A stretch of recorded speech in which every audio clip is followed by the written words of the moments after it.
আওয়ামী লীগের বিচার ও সংস্কারের আগে এই আমার বাংলাদেশে কোনো জাতীয় নির্বাচন হবে না। আওয়ামী লীগের বিচার ও সংস্কারের আগে এই দেশে কোনো নির্বাচন হবে না বলে ঘোষণা দিয়েছেন জাতীয় নাগরিক পার্টির এনসিপি নেতারা। রাজধানীর গুলিস্তানে জাতীয় মসজিদ বায়তুল মোকাররমের দক্ষিণ ফটকে চলমান সমাবেশে এই ঘোষণা দিয়েছেন দলটির নেতারা। আজ শুক্রবার জুমার নামাজের পর থেকে বায়তুল মোকাররমের সামনে এই সমাবেশ চলছে। সমাবেশে এনসিপির ঢাকা মহানগরের বিভিন্ন থানার নেতা কর্মীরা যোগ দিয়েছেন। দলের কেন্দ্রীয় নেতারা এখন সমাবেশে বক্তব্য দিচ্ছেন। এনসিপির নেতারা বলেছেন, আওয়ামী লীগকে নিষিদ্ধ করার ব্যাপারে অন্তর্বর্তী সরকার থেকে শুরু করে রাজনৈতিক দলগুলোর মধ্যে তালবাহানা দেখা যাচ্ছে। কিন্তু আওয়ামী লীগ বাংলাদেশে নিষিদ্ধ হবে, এই সিদ্ধান্ত জনগণ গত বছরের ৫ আগস্টই দিয়েছে। এরপরও কেউ আওয়ামী লীগকে পুনর্বাসনের চেষ্টা করলে জুলাই যোদ্ধারা তাদের প্রতিহত করবে। সমাবেশে বক্তব্যে এনসিপির যুগ্ম মুখ্য সমন্বয়ক তারিকুল ইসলাম বলেছেন, গণহত্যাকারী ফ্যাসিস্ট আওয়ামী লীগকে নিষিদ্ধের ব্যাপারে অন্তর্বর্তী সরকার থেকে শুরু করে রাজনৈতিক দলগুলোর মধ্যে আমরা টালবাহানা দেখতে পাচ্ছি, এটা লজ্জাজনক।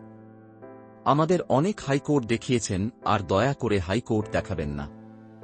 দেশে কোন হাইকোর্ট দেখে আমাদের এই জুলাই বিপ্লব হয়নি। আওয়ামী লীগকে কেন নিষিদ্ধ করা হবে না, তা জুলাই প্রজন্ম জানতে চায় উল্লেখ করে তারিকুল আরও বলেন, অবিলম্বে আওয়ামী লীগকে নিষিদ্ধ করতে হবে। এ ব্যাপারে তারা কোনো আমলাতান্ত্রিক জটিলতা দেখতে চান না। সব দলের ঐকমত্যের ভিত্তিতে অবশ্যই আওয়ামী লীগকে নিষিদ্ধ করতে হবে। আগে আওয়ামী লীগের বিচার ও সংস্কারের পর নির্বাচনে যেতে হবে। এনসিপির যুগ্ম আহ্বায়ক তাজনুভা জাবিন বলেন, খুনি হাসিনাকে আমরা বিদায় করেছি। এই বিজয় আমাদের ধরে রাখতে হবে। আওয়ামী লীগকে পুনর্বাসনের চেষ্টা চলছে, কিন্তু এই বাংলার মাটিতে আওয়ামী লীগ আর কখনো রাজনীতি করতে পারবে না, ইনশা আল্লাহ। দলটির যুগ্ম আহ্বায়ক আশরাফ উদ্দিন মাহাদি বলেন, খুনি হাসিনাকে বাংলাদেশে এনে ফাঁসিকাষ্ঠে ঝোলাতেই হবে। এছাড়া মৌলিক সংস্কার ছাড়া আবারও একটি নির্বাচনের দিকে যাওয়া হলে শহীদদের রক্তের সঙ্গে গাদ্দারি করা হবে। আরেক যুগ্ম আহ্বায়ক আতিক মুজাহিদ বলেছেন, আমাদেহ রাষ্ট্রের নিরাপত্তা ও সার্বভৌমত্বের জন্য আওয়ামী লীগ ও হাসিনার দোসররা হুমকি। এরা বাংলাদেশে থাকতে পারে না। এনসিপির যুগ্ম সদস্যসচিব হুমায়রা নূর বলেন, আওয়ামী লীগ দীর্ঘ ১৫ বছর দেশের মানুষকে শোষণ করেছে। দেশের মানুষকে তারা ভোট দিতে দেয়নি। সেই ঘটনার পুনরাবৃত্তি যাতে না হয়, তার জন্য অবশ্যই দুর্নীতিপরায়ণ, খুনি গণহত্যাকারী আওয়ামী লীগকে নিষিদ্ধ ঘোষণা করতে হবে। দিল্লির কোন ধরনের প্রেসক্রিপশনে বাংলাদেশ আর চলবে না। অন্তর্বর্তী সরকারের উদ্দেশ্যে এনসিপির যুগ্ম সদস্যসচিব মাহিন সরকার বলেন, আওয়ামী লীগকে নিষিদ্ধ করা নিয়ে ন্যূনতম টালবাহানা করবেন না। মৌলিক সংস্কারের আগে কোনো নির্বাচন নয়। দলের যুগ্ম সদস্যসচিব তাহসিন রিয়াজ বলেন, আগামীর রাজনীতি হবে আওয়ামী লীগকে বাংলাদেশ থেকে ছুড়ে ফেলার রাজনীতি। যে সাংবাদিকেরা আওয়ামী লীগকে সমর্থন করছে, তাদের দেশ থেকে বিতাড়িত করার রাজনীতি। এনসিপির সংগঠক রফিকুল ইসলাম আইনি বলেন, গণহত্যাকারী আওয়ামী লীগকে নিষিদ্ধ করা অন্তর্বর্তী সরকারের প্রধান অগ্রাধিকার হতে হবে। এটাই হবে এই সরকারের অন্যতম সংস্কার। এনসিপির যুগ্ম সদস্যসচিব হুমায়রা নূর বলেন, আওয়ামী লীগ দীর্ঘ ১৫ বছর দেশের মানুষকে শোষণ করেছে। দেশের মানুষকে তারা ভোট দিতে দেয়নি। সেই ঘটনার পুনরাবৃত্তি যাতে না হয়, তার জন্য অবশ্যই দুর্নীতিপরায়ণ, খুনি গণহত্যাকারী আওয়ামী লীগকে নিষিদ্ধ ঘোষণা করতে হবে। দিল্লির কোন ধরনের প্রেসক্রিপশনে বাংলাদেশ আর চলবে না। অন্তর্বর্তী সরকারের উদ্দেশ্যে এনসিপির যুগ্ম সদস্যসচিব মাহিন সরকার বলেন, আওয়ামী লীগকে নিষিদ্ধ করা নিয়ে ন্যূনতম টালবাহানা করবেন না। মৌলিক সংস্কারের আগে কোনো নির্বাচন নয়। দলের যুগ্ম সদস্যসচিব তাহসিন রিয়াজ বলেন, আগামীর রাজনীতি হবে আওয়ামী লীগকে বাংলাদেশ থেকে ছুড়ে ফেলার রাজনীতি। যে সাংবাদিকেরা আওয়ামী লীগকে সমর্থন করছে, তাদের দেশ থেকে বিতাড়িত করার রাজনীতি।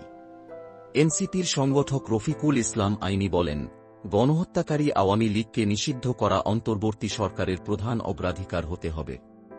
এটাই হবে এই সরকারের অন্যতম সংস্কার।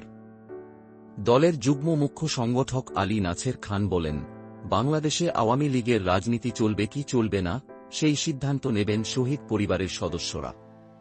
এনসিপির সংগঠক মোস্তাক আহমেদ শিশির বলেন, এই দেশে আওয়ামী লীগ নিষিদ্ধ হবে, সেই সিদ্ধান্ত জনগণ ৫ আগস্টেই দিয়ে দিয়েছে। আওয়ামী লীগকে পুনর্বাসনের চেষ্টা করা হলে জুলাই যোদ্ধারা তা প্রতিহত করবে।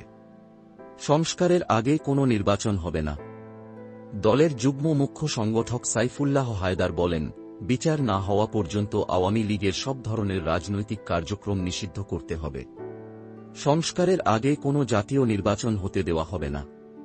কয়েকটি দল এনসিপির বিরুদ্ধে ষড়যন্ত্র করছে অভিযোগ করে দলটির কেন্দ্রীয় নেতা মোহাম্মদ আতাউল্লাহ বলেন, এনসিপির বিরুদ্ধে যারা ষড়যন্ত্র করবে তারা শেষ হবে।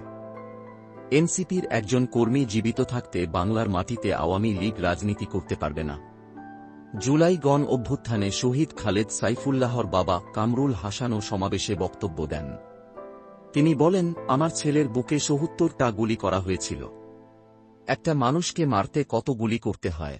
হত্যার বিচার না হওয়া পর্যন্ত কোনো নির্বাচন হতে দেওয়া হবে না। স্বৈরাচারী ফ্যাসিবাদী হাসিনা ও তার দোসরদের কোনো স্থান হবে না। পৌনে ৫টার দিকে সমাবেশে যোগ দেন এনসিপির আহ্বায়ক নাহিদ ইসলাম। মঞ্চে আছেন দলের সদস্য শিব আক্তার হোসেন, মুখ্য সমন্বয়ক নাসিরুদ্দিন পাটওয়ারি, জ্যেষ্ঠ যুগ্ম আহ্বায়ক সামান্তা শারমিন, মুখ্য সংগঠক সার্জিস আলম ও হাসনাত আবদুল্লাহ সহ জ্যেষ্ঠ নেতারা। নেতাদের বক্তব্যের ফাঁকে ফাঁকে এই মুহূর্তে দরকার বিচার আর সংস্কার। ২৪-এর বাংলায় আওয়ামী লীগের ঠাঁই নাই, আওয়ামী লীগের ঠিকানা এই বাংলায় হবে না। 1 2 3 4 Awami League no more, ban করো আওয়ামী লীগ ব্যান করো প্রভৃতি বলে স্লোগান দিচ্ছেন এনসিপির নেতা কর্মীরা।